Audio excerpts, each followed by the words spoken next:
Welcome everybody to this very special Friday edition of AP Calculus YouTube Live, where we're going to be taking a look at the BC topic of arc length of a smooth planar curve. We are so glad that you are joining us today. As always, we have materials in our Dropbox. If you want to click on the link under the video, you can find a Dropbox folder that has the material. And as our friend Ted Gott mentioned this morning, today is sort of like a breaking news kind of session because we had our materials planned, found a few flaws in our materials. And so if you had downloaded these materials either yesterday or maybe even an hour ago, you might find a couple of differences in our lesson today. And so the newest and greatest version uploaded in the Dropbox for you, and hopefully we won't find any or too many more issues with the problem. This happens when we do these lessons, and that we try to create new and creative questions every single day, is that sometimes we're kind of pushing the envelope for our ability to proof and check these before we go live on the air. But we are glad that you're here with us today. And Tony, how are we doing today? We are fantastic. I'm excited to go here. In fact, I got my sunscreen because you told me that we were going to go on a hike. So I need to get my SPF 50 going here. So, Tony, I think you do not. So no, Tony, that was just a problem. We're doing a problem today where we're on a hike. We're not actually. Oh, so we're not going to be really on a hike. hiking. Oh, okay. Well, no. So this is twice now.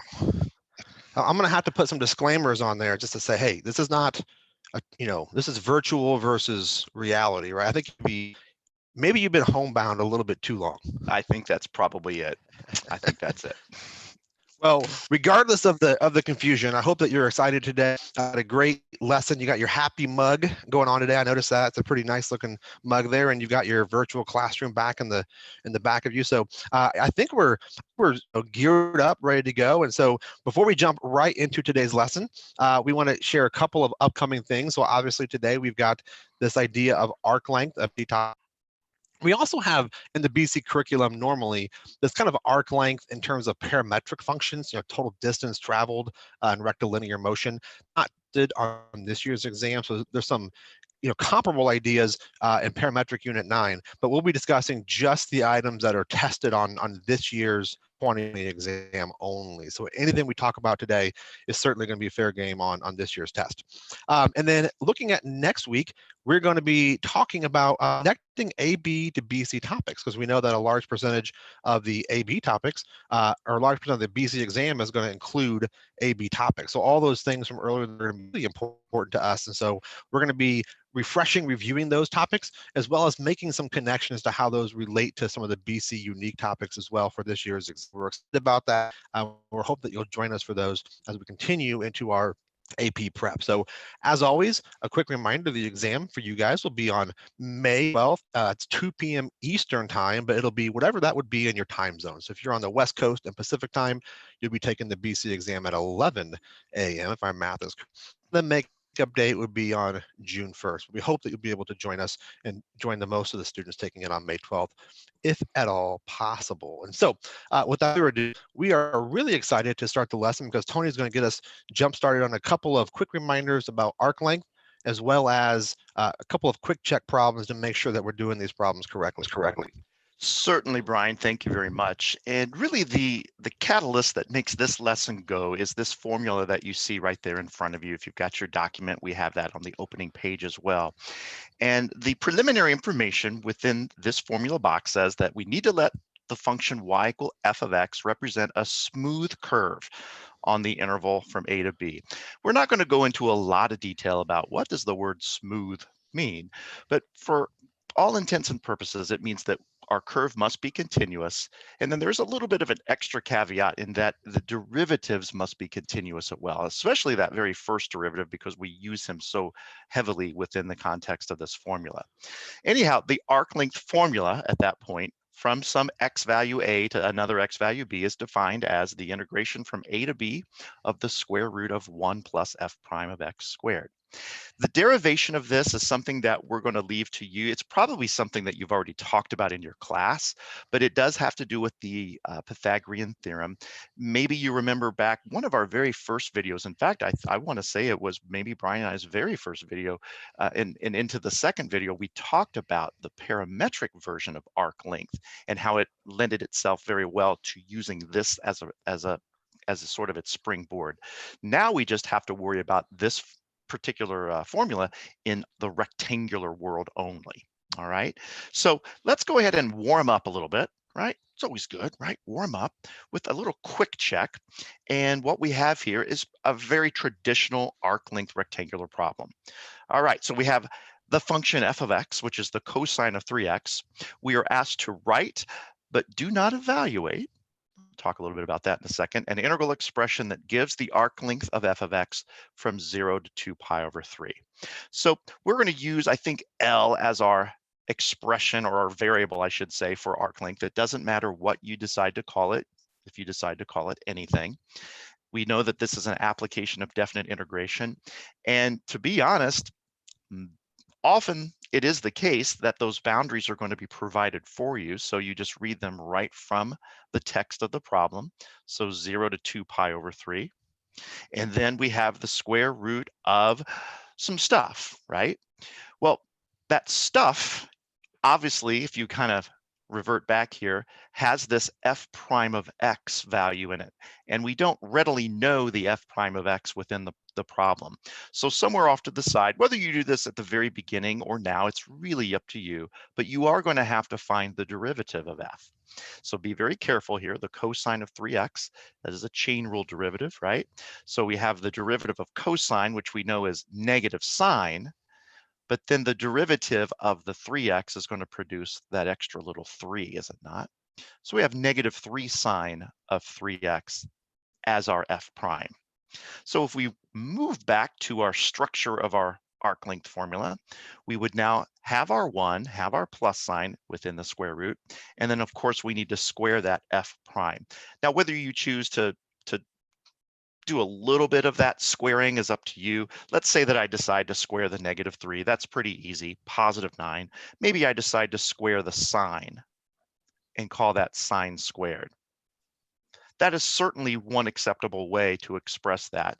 And then if you throw your differential at the end, but you could have also just wrapped this negative 3 sine of 3x all in parentheses and squared it from there. But part of the reason why I squared this is to kind of indicate to you that there's a very good reason why many of these problems ask you to simply write but do not evaluate, because that's not a very easy derivative, a very easy integral to tackle, and it would very likely require technology.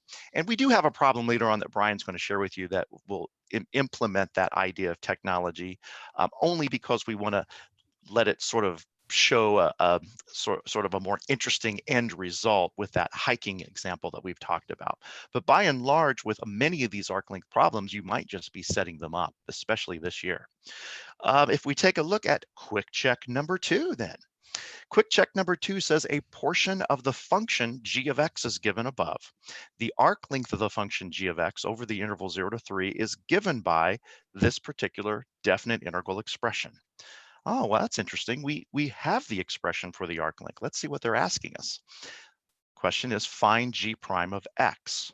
So you can look at this. It's sort of like moving backwards, I guess, to explain it, in the simplest way possible.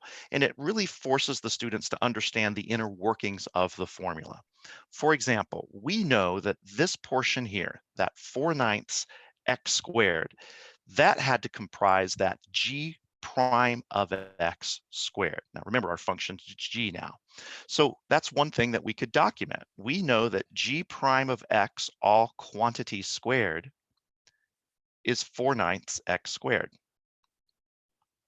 And from that, our job is to figure out what just simply the g prime is.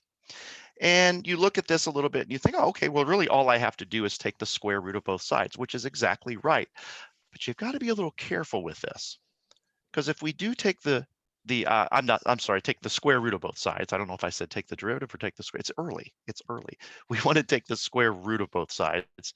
And if we do that, the square root of 4/9, of course, is 2/3. The square root of x squared is x under certain conditions, right? Because technically, I guess the answer would be the absolute value of this, right? Or maybe plus or minus, right? Whenever we take the square root of both sides of an equation, we have to consider both the positive and the negative answer. Well, we're not going to have both of those as our answer. We have to choose which one is correct, and we have to choose wisely. So if we look at what's going on, look at this graph of g of x. Take some sort of some mental notes here. We know that this function is, well, that function's above the x-axis. It's positive. But is that really the reason why we might choose to go with the positive result?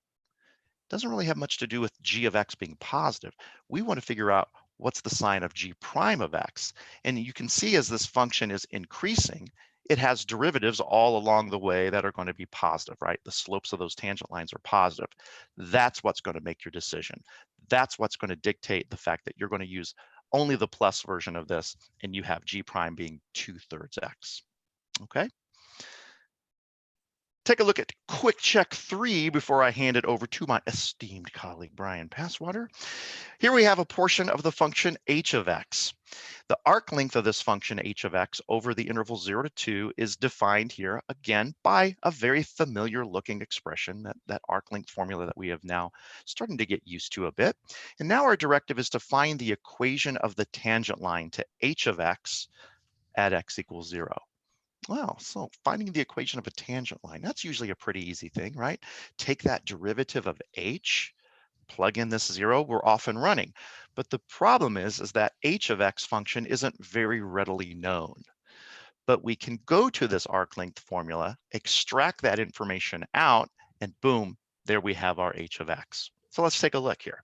So once again, the inner workings of this formula right there is going to be our h prime of x squared. So we can document that. We know h prime of x squared is 2/3 e to the x over 3 squared. I think I've got all that. All right, so now let's get our h prime.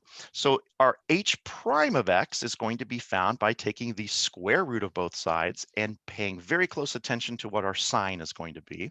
So we can really get rid of this squared when we square root this expression over here. And then again, we're considering, I know I need a plus minus here under normal circumstances, but as I look at my h of x again, once again, we have another increasing curve, especially throughout this interval 0 to 2. That's where it really matters. And therefore, I'm going to go with the positive version. All right, so it looks like I've got an h prime. What better place to go then to find a slope? So we can figure out h prime of 0. This is going to be the slope of our line. So we have 2/3 times e to the 0, I believe, right? 2/3 e to the 0/3. So we have 2/3 times 1. And then really about the only thing I'm missing is the other part of that point, right? It's like we have half of this point. I just don't have the y coordinate, all right? The h value that goes with that 0. So I have to figure out what h of 0 is. Okay, well, again, I don't really have an h function expressed sort of analytically, but we have maybe the next best thing, and that's the graph of h. And it's a very well-behaved graph of h, especially here at 0, in that you can extract that y value to be 2. All right, there's your vital information. You know that this is a y-intercept, so if you want to use the y equal mx plus b version of the equation of a tangent line or a line in general, it works perfectly fine. So let me rewrite this here. Y would be the slope times x plus our y-intercept plus 2. So you got a chance to see a couple of problems here where as a teacher, especially if you kind of are thinking, what are other ways that I can ask some really interesting arc length questions, and we're not looking so much just right now preparing your kids for the AP exam, but maybe even next year. This is a great way to kind of vary those a little bit, because they can get a little stale, just asking the same thing, find this arc length, find this arc length. So, and I think with that, I'm going to turn it over to Brian and he'll talk you through the rest of the quick checks, right? Perfect. So we're going to take a look at quick check number 4 real quick, and then we're going to leave off quick check 5 this morning and jump right into a couple of free response practice problems now that we've gotten our feet underneath us a little bit. So one more quick check. Now we're given a function, f of x is given by this natural log of 3x squared plus 2. The length of the curve of f of x from 1 to 4 is given by this definite integral. So again, it's another problem where instead of asking you just to set a problem up, they're going to go ahead and give you an expression.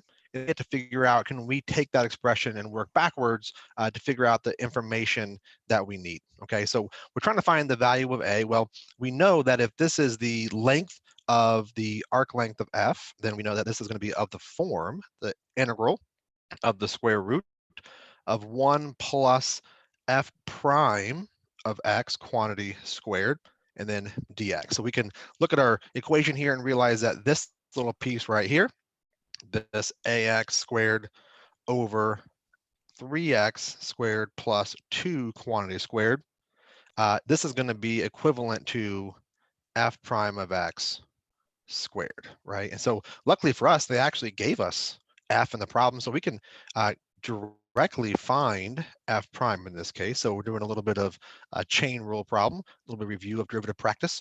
So the natural log's derivative is going to end up being in the denominator, our 3x squared is 2, and then times du on top, which would be just 6x. So now we know that f prime is this, and then if we square this, it should be equivalent to our expression that we just came up with, the ax squared over 3x squared plus 2 squared. Well, if we square this, the numerator is going to become 36x squared, and our denominator is going to be 3x squared plus 2 quantity squared.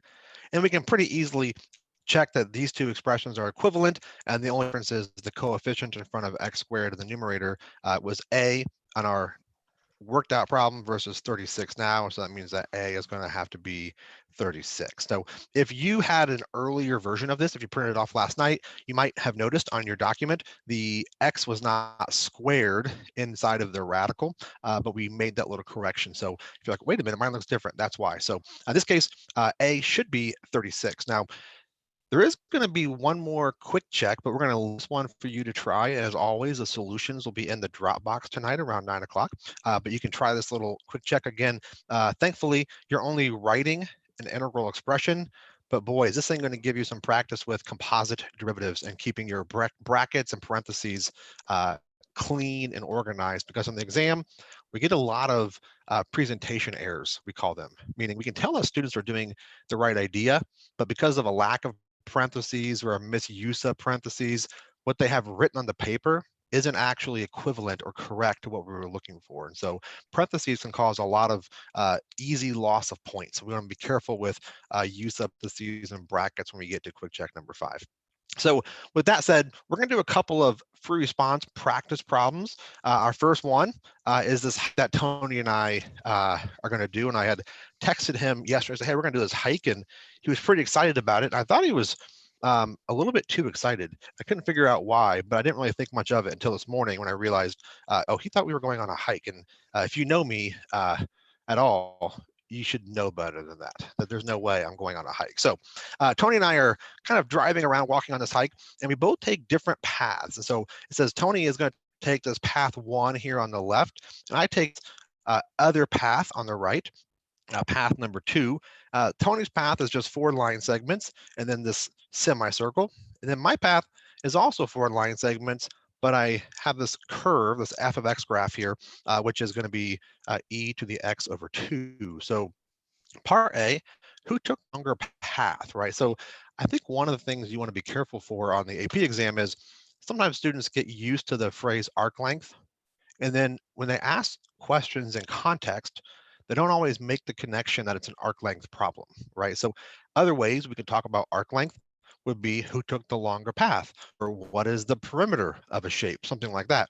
All of those would require an arc length idea, right? And so when we say who took the longer path, it's really asking for the arc length of these 2 curves. And so I'm going to start with Tony's path here. And so he started at the origin. It doesn't matter which direction we go, but basically he's tracing this outline, right? And so the line segment pieces are going to be fairly easy because he goes up vertically, it's going to be a length of 2, and then over another length of 2. Man, if only these problems were always this easy, right? The bottom segment is going to be 5. But now I have 2 little pieces I got to at least think a little bit about. I got to do this half a circle here, and we're not doing area. That's a big issue that students do. We're so used to finding areas under curves. We're not trying to find the area under this. We're trying to find the length of this, right? So the arc length of a circle, remember, is the circumference. And our circumference of a circle is just 2 pi r. Well, we're not doing a whole circle, we're doing a half a circle. And we could quickly see the radius is just 1. And so the length of this piece right here is going to be just pi times r, because it's a half a circle, which is just going to be, in this case, pi. And then this segment isn't so much going to be as simple as the other segments because it's oblique, right? It's kind of diagonally slanted here. So a couple ways you could find the distance of that. You could use your distance formula if you wanted to, or probably a little bit easier method would just be to make a right triangle out of it and use Pythagorean theorem, meaning this is a length of 1, the height of that triangle is 2. So using Pythagorean theorem, we can quickly see that the length of the hypotenuse is going to be the square root of 5. And so Tony's total path is going to be 5 plus 2 plus 2 plus pi plus radical 5. And if I were to compute all of that, I believe it's going to be 14.37766, something around that. Now let's go to my path, right? And what's interesting, I think, about these 2 problems is it looks like one of them is up more than the other one, right? It looks to me kind of like at first that one of them is, it's like my path looks like it's more like zoomed in, but these are actually the exact same scale. Okay, so if you were to measure on the paper how far it was from here to here, it's the same as it was from here to here. So it looks deceiving to me because it looks like mine is much longer, doesn't it? Because of how tall it is compared to Tony's. Well, we're going to compute it and actually see whose is longer and how much longer. So the lines here, the line segments are going to be nice and easy to compute because we go up 1. And then I have a nice length of 5 here. And then I've got this curve of f of x. So to compute this curve, I got to find the arc length of that, right? I'm trying to find the perimeter of the shape. That's when we have to make the connection that really it's asking me for the arc length of this curve. And so if f of x is going to be e to the x over 2, then to our arc length, we have to know f prime, don't we? And f prime in this case, it's a nice chain rule example again. So it's going to be e to the x over 2 stays the same. And then by chain rule, we multiply by the derivative of the exponent, or in this case, 1/2. So that means that my length of this part of the curve is going to be the integral from 0 to 2, those are my x values, of the square root of 1 plus f prime, which was this whole expression here, squared dx. And this is why I have a little calculator here on the left-hand side, because we're going to use some technology to compute this, right? And so I'm going to display my TI 84 screen. Tony always shares his TI Inspire. Tony's an incredible whiz on the calculator. He has all these really cool animations, and I'm sort of primitive. I don't have all the same skills that he has. But you'll notice whenever we have really cool calculator demonstrations and models and sliders to show you how things work, it's always Tony doing it because he programs all, knows what he's doing. I'm just trying to hit the buttons, right? I'm like the old guy trying to figure out where all the buttons go. But I went ahead and I put in the function e to the x over 2. That was our f of x function. And then if I go to my main screen, I already pre-typed it in because, like I told you, we would be here for about 10 minutes while I'm trying to, on my computer, type all these things in one by one. But this is my arc length formula, so hopefully you can see it here. We have the integral from 0 to 2 of the expression, the square root of 1 plus, big here is what we got for our f prime squared, and that ends up being 2.6625 is what we end up getting when we computed that. So I'm going to go back to my screen, and Tony, I'm going to put you in charge of remembering what that number was. Just in case I end up forgetting it in the next 3 seconds here, because it's a good chance I could probably do that. So this was 2.6625. I hope I was correct on that, Tony. If not, no. Yes. And then, perfect. And then our horizontal length, we could see, is easily going to be 3. And then be careful with the vertical length here, because at first your mind wants to think it's 3, but it's stopping a little bit short, right? And how high is this line? We have to think about where this function f stops, right? So when x is 2 right here, we have to figure out what f of 2 is, and that's going to be e to the first power, or just e, right? So the height of this line is actually e, about 2.7, so not quite going to be 3. And so then the overall area or overall length from my path is going to be, if I add up all these line segments, 1 plus 5 plus e plus 3 plus that 2.6625. And if we were to add all of that up, it would be a total of, I think it's going to be, help me out here, Tony. Do you have a quick math check on that one, or do I need to add this up real fast? It's funny, I had these written up about a few I, minutes ago. I Pretty believe I dang have them. close, I believe. I'm going to say So I'm gonna, 14.3808. I think that's right. 14.3808. It's Yeah. barely more, right, than the other one. It's really, really close. In fact, it's barely even a couple of thousandths, right? I think it's about 3/1000ths longer. So even though it looks much bigger as a path, it doesn't have quite nearly the same gap as we might imagine. So it turns out that, Brian, I did take a longer path. But now that we look at part B of the problem, what about the greatest area? Right, so now we can make another connection to another topic that we might see on this year's exam. So who would have the largest area? Well, Tony's is the kind of shape that we see a lot on FRQs, these little F prime graphs, find the area underneath it. And so his will be pretty straightforward, pretty quick. It's going to be just the area of this piece right here, which is obviously going to be 4. Then I have another triangle right here, 1/2 base times height will give me an area of 1. And this little piece here, there's a lot of ways that you could come up with this area, and you can do it however you want.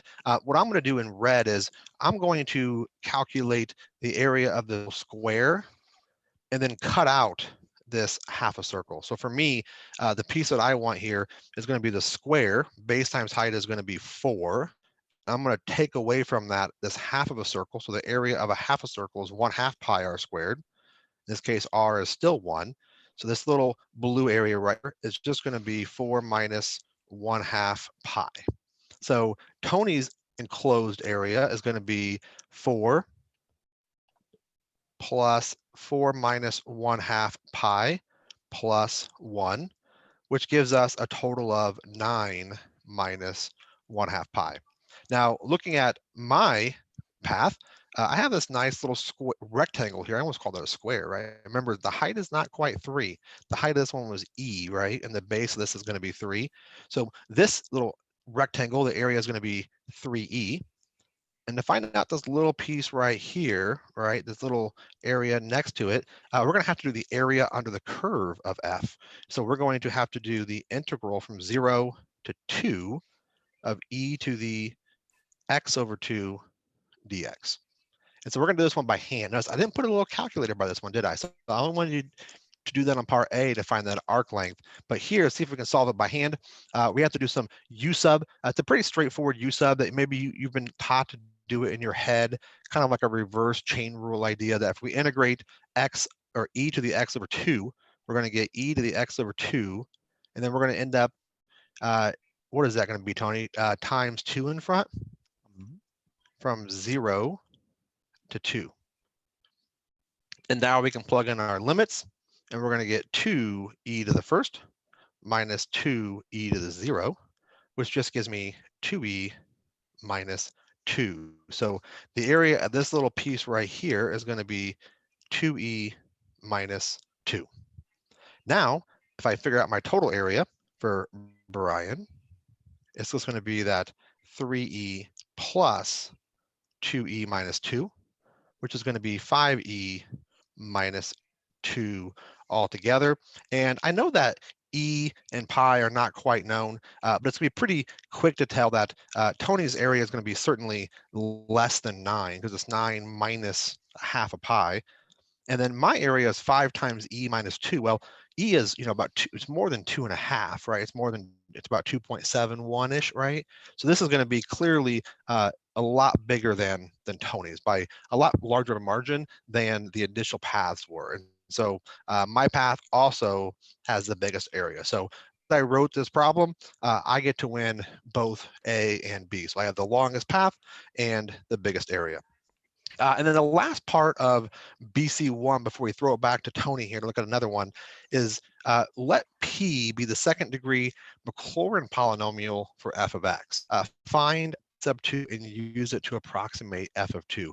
One of the things that you're going to notice in a lot of these videos is we're going to keep bringing back this idea of Taylor or Maclaurin polynomials because we want to just give you lots and lots of practice and experience of building these in different contexts. So that way it sort of demystifies them. You start to get comfortable with them, and they kind of take away the initial, like, wait, what are these things again? And you start to get really easy with them, realizing, oh, this is just a way to approximate or clone a curve, right? And so if we were going to find P sub 2, a Maclaurin polynomial, remember, because it's Maclaurin, we know that it's centered at 0. And because it's a second degree, our n is going to be 2. And so the framework that how we would build it would be P sub 2 of x equals, and we're making it for f, right? And so the way we build our polynomial is we would have to find f of the center, which is 0, plus f prime of the center times x, plus f double prime of the center times x squared over 2 factorial. And then our job would be to come up with all of those individual values of f, f prime, and f double prime, right? So I always like to write the structure out first because it helps me know what I need to solve this problem. For 0, well, we were given f of x was e to the x over 2, and we know we're going to need to know f prime to do this problem. So f prime is going to be 1/2 e to the x over 2. And we're also going to need to know f double prime, which ends up being 1/4 e to the x 2 if we keep doing our chain rule. And then I got to find out all of those values at 0, right? So f of 0 is just going to be e to the 0 power, which is 1. F prime of 0 is going to be 1/2 e to the 0 power, or 1/2. And f double prime of 0 is going to be 1/4 e to the 0, or simply 1/4. And so now that we have all those building blocks, we can go ahead and assemble our furniture.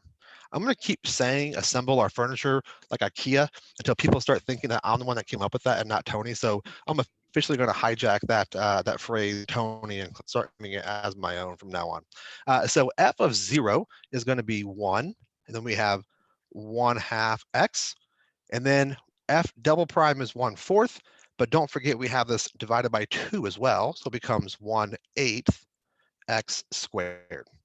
So that's going to be our Taylor or our Maclaurin polynomial. And if we're trying to approximate f of 2, all we have to do is plug in 2 to our polynomial, which is going to be 1 plus 1/2 times 2 plus 1/8 times 2 squared. And if you were to work all of that out, all you're going to get is 2.5 or 2.5, which is actually a pretty good approximation because remember, we're approximating f of 2. In this case, we actually know what f of 2 is because we can plug it in.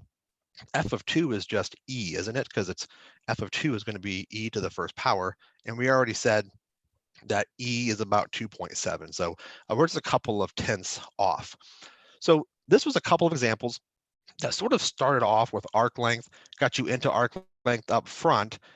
Most likely on this year's exam, you're not going to see a question or an FRQ that just starts on a big arc length problem. It's not a big enough topic in BC to sort of justify an entire free response question all about arc length.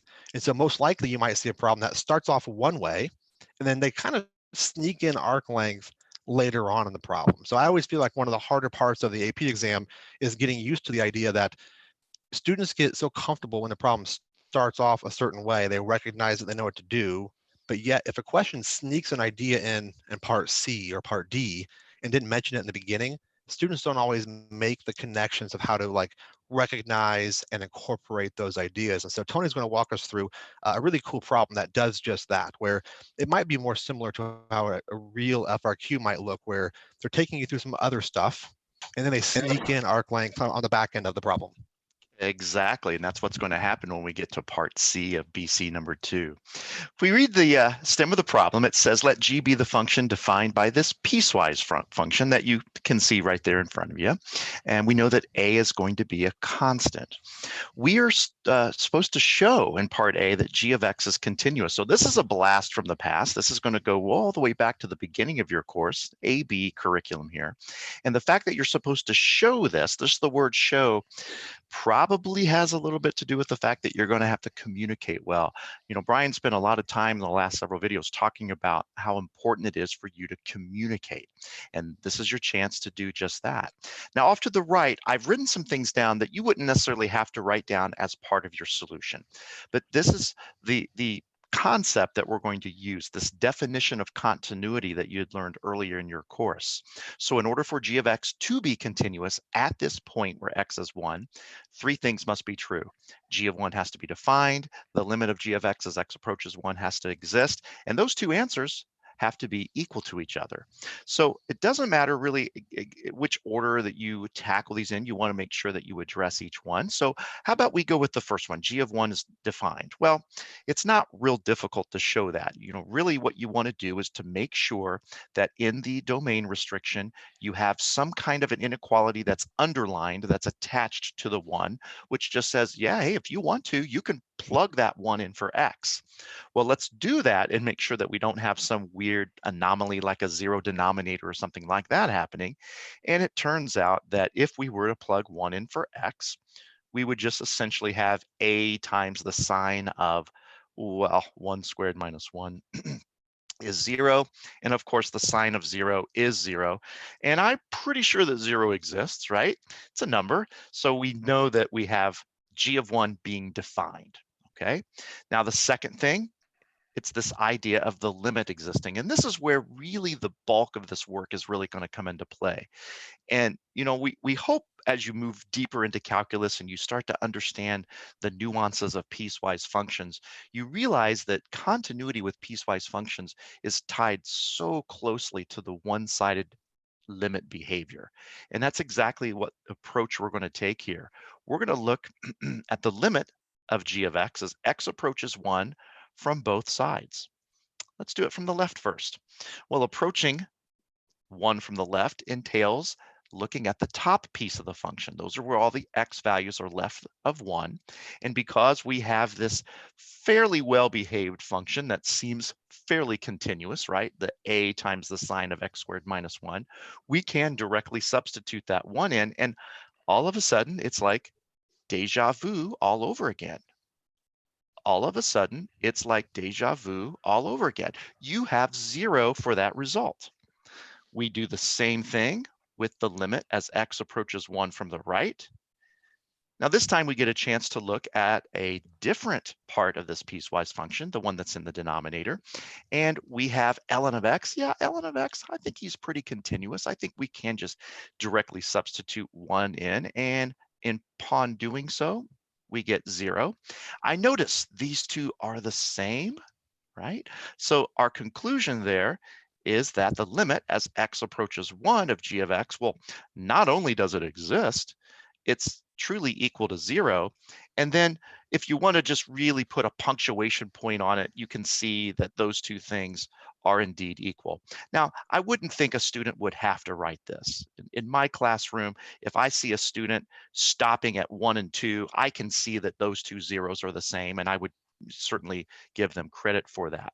But we can certainly make a stronger case by making all 3 cases. And that is our proof. We've shown that that continuity does exist.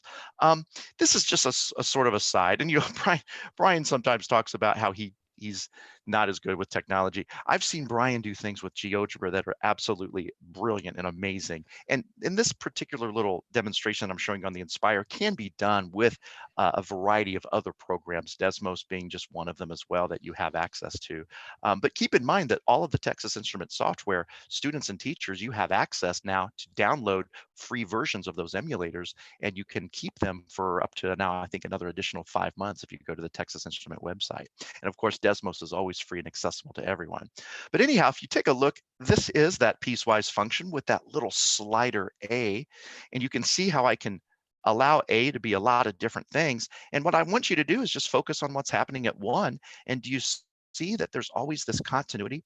Now, I know right there, that's a little weird, but there is a slight horizontal segment here going on with that left part of that function.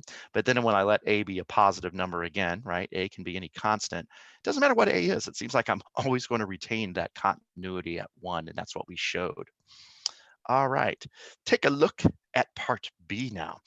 Part B says, find the value of A that guarantees that the function g of x is differentiable at 1. Well, we have this word differentiable. We can equate that with the idea of taking a derivative. So in order for g to be differentiable, we investigate g's derivative. So why not? Can you take the derivative of a piecewise function? Of course you can. It's not a very difficult thing to do. You just have multiple derivatives to take. So in taking the derivative of the top piece, what we have to do here is think about the chain rule that's going to be used. So this a constant is just going to sort of plop straight down. The derivative of the sine of something is just the cosine of that same something. But then we need to multiply by the derivative of that something. And that's why I left that little bit of room out in front to put that 2x. And then my restriction would be 0 less than or equal to x. Less than or equal to 1. I know in certain cases I would have my students maybe not underline that one because maybe we don't know if we're differentiable there or not. But this problem is saying that yes, we are differentiable at 1. Let's find that a that's going to make that happen.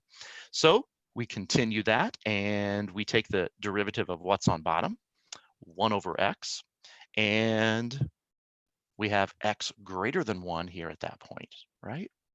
All right, so what is this a going to be? Well, in order for this differentiability thing to be happening, we have to know that the limit of our g prime as x approaches 1 from both sides agree.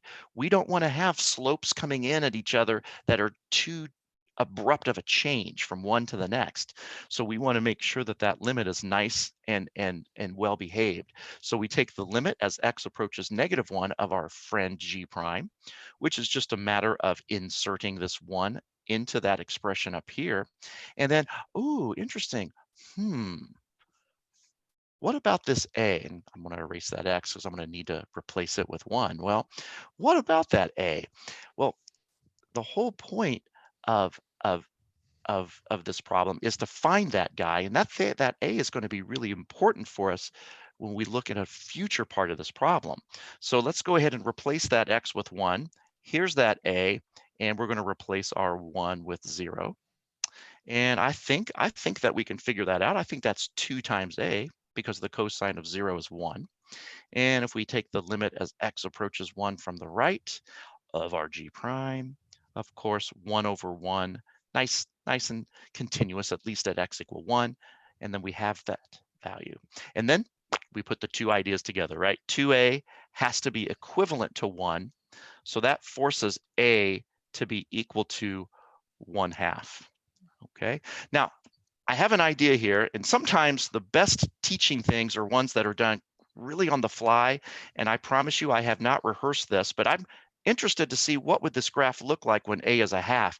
Now, the problem with that, I think I have to change the settings of my slider and make my step size allow for 1/2 increments.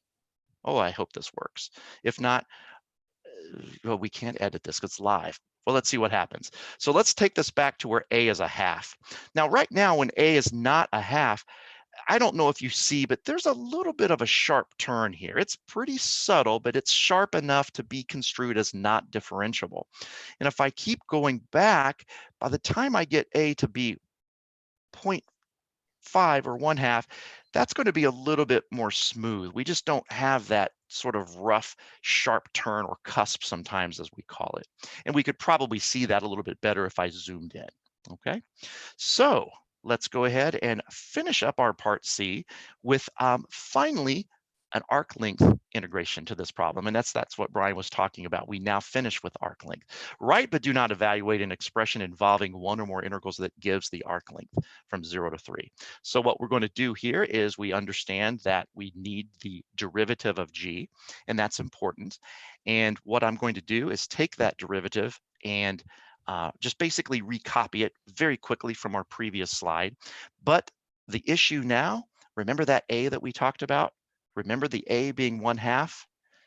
That has to be a thing. We have to use a to be a half. And the reason for that is because we need this continuity issue for this derivative before the arc length formula can apply. And I think that's one of the key elements of this particular problem. Very well written by Brian. So we have this expression for our derivative. And at that point, we can just go ahead and realize that for this arc length, we have to divide it up into two pieces. So we'll integrate from 0 to 1 of our traditional 1 plus, and then I'll take this expression and square it. I'm not going to do a whole lot to it, except for maybe cancel the 2's. But that would take care of that expression squared. And then to that, we shall add the integration from 1 to 3 of the square root of 1 plus, and then our g prime there is 1 over x quantity squared. And that takes care of your arc length of that particular piecewise function. And with that, Brian, I'm going to turn it back over to you to let us finish up. Awesome. So we're going to look at just a couple more quick examples. We're not going to do all of these because we don't have time this morning, but I want to share at least a couple of pieces of a couple of questions as we finish up to show you how these things kind of tie in together with a lot of interesting other ideas. So I hope one of the things that you've noticed about these lessons is we always try to tie in a new idea in the mix of other ideas, right? Because the exam is so good at making sure that you can weave ideas back and forth, kind of jump back and forth between different topics that you've learned this year, all in the middle of one single problem. And so we always try to do that to get you kind of keeping you on your toes, but also to prepare you for what you might see on this year's exam. And so differential equations is always a topic, and consider the continuous and differentiable function f so that the arc length of the curve of f from 0 to 2 is equal to the area bounded between the graphs of f and the x-axis from 0 to 2. Show that that function f, which we don't actually know what it is, right, satisfies the differential equation y prime, or y squared, sorry, minus y prime squared minus 1 equals 0. Holy cow, that's a lot of stuff going on there, right? So let's think how we might break this down. This would be what we would call a very verbal STEM, right? Every AP exam has different STEMs, meaning how do they give you information in the problem? Sometimes they give you a graph or a table or an equation. This would be a nice verbal problem because in the original structure of the problem, there's no equations, there's no pictures, there's no tables. You have to read the words and you have to come up with your own equation, right? And so it says here that we've got graph f. Let's just pretend we have some graph f that tells us it's continuous, differentiable, and positive. So let's just say it looks something like this, right? It's continuous, differentiable, and positive. And it's telling me that the arc length of f, right, from 0 to 2, the length of this is equal to the area under the curve. So how are we going to do with that? Well, what if we just set up a problem? So the arc length, well, we could find arc length, couldn't we? The arc length formula is the integral from 0 to 2 of the square root of 1 plus f of x squared, right? That's our arc length formula. And it says that is equal to the area under the graph of f. Well, how do I find the area under the graph? Well, we would also integrate from 0 to 2 of f of x dx. So those two integrals are equivalent. Notice they have the same bounds, don't they? So if they have the same bounds and they're equal to each other, then that means that their expressions during that interval are also going to be set equal to each other. So we can now set f of x equal to the square root of 1 plus f prime of x squared dx. Now, I will point out one little small word I slid into the problem to make this work. I said that f is a positive function, meaning we know that, what if f went up and down and the negatives and all this kind of other stuff, and it didn't quite work? Well, these are going to end up being equivalent in this case, so we can set them equal to each other, and then we can use this to say that means that y is going to be equal to f of x, right? And then that's also going to be equal to that value right there. And so going back to our differential equation, if this is what f of x equals, which is y, and that equals this, we can now verify our differential equation. And so in this case, y squared would just be f of x squared, or since they're equivalent, that squared, right? And so we could take this quantity squared and then minus y prime squared, right? Well, remember, if y is f of x, we already know that, then that means that y prime is just going to be f prime of x. So that means that we're going to have minus, in this case, f prime of x squared minus 1.